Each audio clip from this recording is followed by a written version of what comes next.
All right, let's move over to the wide receiver position. Who you got in your starting lineups this weekend?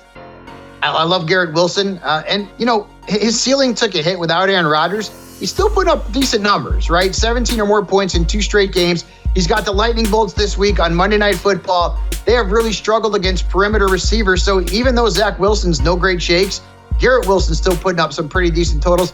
And I also like Terry McLaurin this week, man. You may look at this matchup and think, well, wait a minute, this is against the Patriots. It's a bad matchup. Well, actually, their defense really isn't what it used to be against wide receivers.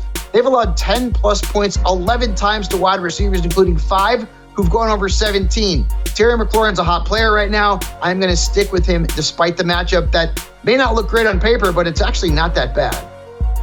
You're sitting 2 wide receivers that are arguably 2 of the top wide receivers in the NFL, but I'm guessing this has to do with their quarterbacks. I stuck with DJ Moore last week, and it didn't work out against the Chargers. Even though it was a negative game script for Chicago, all the targets went to Kmet. This week, you've got the Saints. Not a great matchup. They've allowed the 3rd fewest fantasy points to perimeter receivers. And once again, no Justin Fields. It's going to be the Tyson Bagent. So that's just not a good matchup. And it's not a good quarterback situation. And neither is the situation in Arizona. It looks like, at least right now, Clayton Tune is going to start. Now, it could be Kyler Murray.